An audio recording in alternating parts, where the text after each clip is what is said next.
क्या हो गया है भाई बरेली वालों की आवाज को? ऐसी आवाज नहीं चलेगी। मुझे बताओ 400 पार करना है या नहीं करना है? मोदी जी को फिर से प्रधानमंत्री बनाना है या नहीं बनाना है? तो ऐसी आवाज से नहीं होता भाई।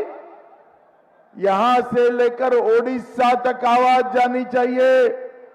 मेरे साथ दोनों हाथ उठाइए, उठाइए दोनों हाथ। विजय के संकल्प की मुट्ठी दीजिए और प्रचंड आवाज से बोलिए, भारत माता की जय श्री राम, जय जय श्री राम। मंच पर उपस्थित श्रीमान भूपेंद्र सिंह चौधरी, प्रदेश अध्यक्ष भारतीय जनता पार्टी,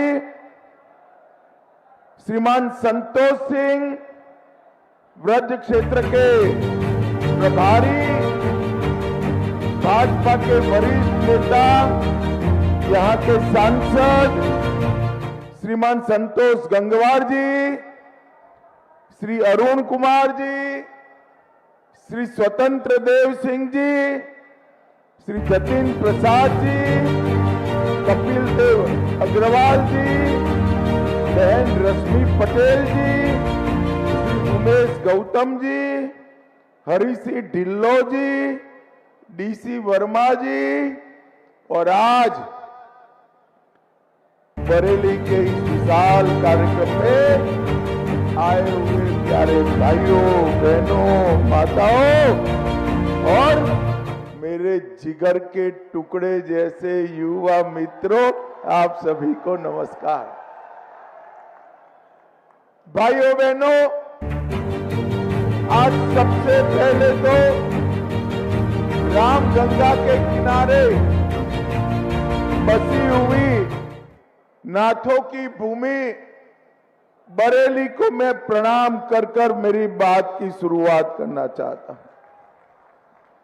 बड़ा बाग हनुमान मंदिर, बाबा अलखनाथ, त्रिवटीनाथ और सातों शिव मंदिर को मन पूर्वक प्रणाम कर कर मेरी बात की शुरुआत करता हूं। एक क्षेत्र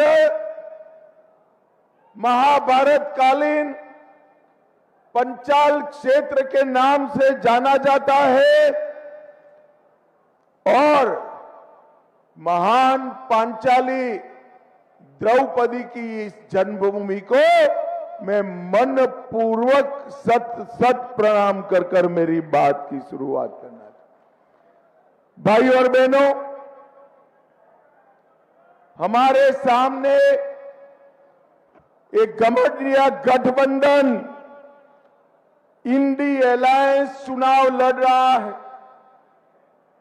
इनके साहजादे राहुल बाबा ने चुनाव की शुरुआत भारत जोड़ो यात्रा से की थी, मगर मैं आज बरेली में कहकर जाता हूं, शुरुआत भारत जोड़ो यात्रा से की थी। 4 जून के बाद कांग्रेस ढूंढो यात्रा से इसका समापन होने वाला है। 2 चरण के चुनाव में एक कांग्रेस पार्टी दूरबीन लेकर नजर में नहीं आ रही है और नरेंद्र मोदी सेंचुरी मारकर 400 की आड़ बहुत आगे निकल गए। भाई और बहनों, छत्रपाल जी गंगवार को, छत्रपाल जी एक सेकंड के लिए खड़े होइए। छत्रपाल जी के नाम के सामने कमल का निशान है। छत्रपाल जी के नाम के सामने कमल के निशान पर दबाया हुआ एक एक बटन नरेंद्र मोदी जी को प्रधानमंत्री बनाएगा। ये चुनाव ये चुनाव नरेंद्र मोदी जी को तीसरी बार प्रधानमंत्री बनाने का चुनाव है। ये चुनाव हमारे देश के अर्थतंत्र को संसार का तीसरे नंबर का अर्थतंत्र बनाने का चुनाव है। ये चुनाव 3 करोड़ लखपति दीदी बनाने का चुनाव है और ये चुनाव आतंकवाद और नक्सलवाद को समाप्त करने का चुनाव है। भाइयों बहनों, मैं जब यहां आया हूं तब आप सभी को पूछना चाहता हूं, मुझे बताइए भाइयों बहनों, अयोध्या में राम मंदिर बनना चाहिए था या नहीं बनना चाहिए? अरे जोर से बोलो, बनना चाहिए था या नहीं बनना चाहिए था? 70 साल से कांग्रेस पार्टी राम मंदिर के मसले को अटका रही थी, भटका रही थी, लटका रही थी। आपने मोदी जी को दूसरी बार प्रधानमंत्री बनाया। मोदी जी ने 5 ही साल में केस भी जीता, भूमि पूजन भी किया और 22 जनवरी को प्राण प्रतिष्ठा कर जय श्री राम कर दिया। और ये समाजवादी पार्टी के मुखिया अखिलेश जी, डिंपल जी और राहुल बाबा, प्रियंका जी, ये सभी को ट्रस्ट की ओर से निमंत्रण गया,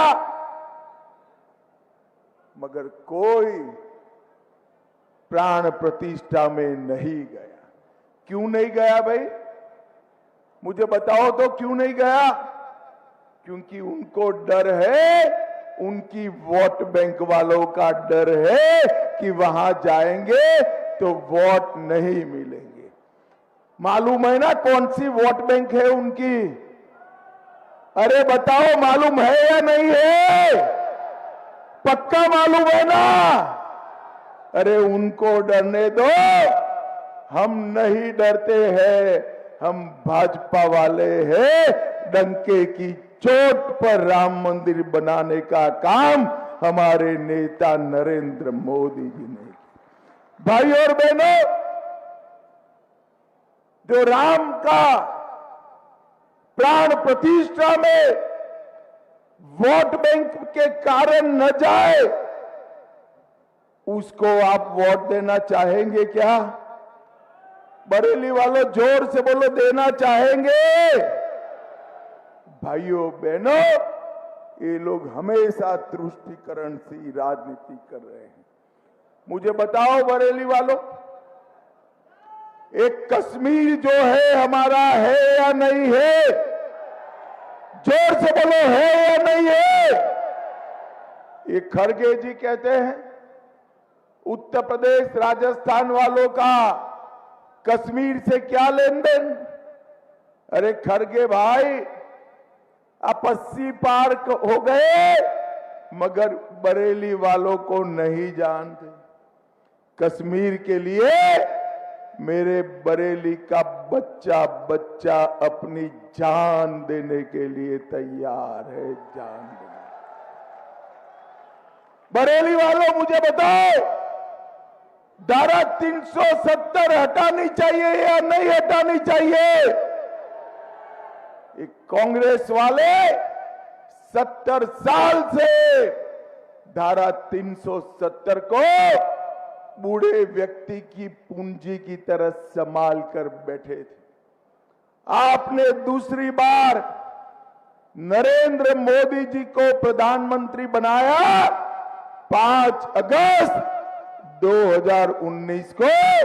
मोदी जी ने धारा 370 को समाप्त कर दिया और पूरे कश्मीर में आज हमारा तिरंगा शान से लहरा रहा है। भाइयों बहनों, मोदी जी ने इस देश को आतंकवाद से मुक्त करने का काम किया है। कांग्रेस की सरकार थी, सपा बसपा के समर्थन से चलती थी और 10 साल तक सोनिया मनमोहन की सरकार में आए दिन आलिया मालिया जमालिया देश में घुस जाते थे और बम धमाके करते थे, कोई बोलने वाला नहीं। आपने मोदी जी को 2014 में देश का प्रधानमंत्री बनाया, फिर से पाकिस्तान ने गलती की।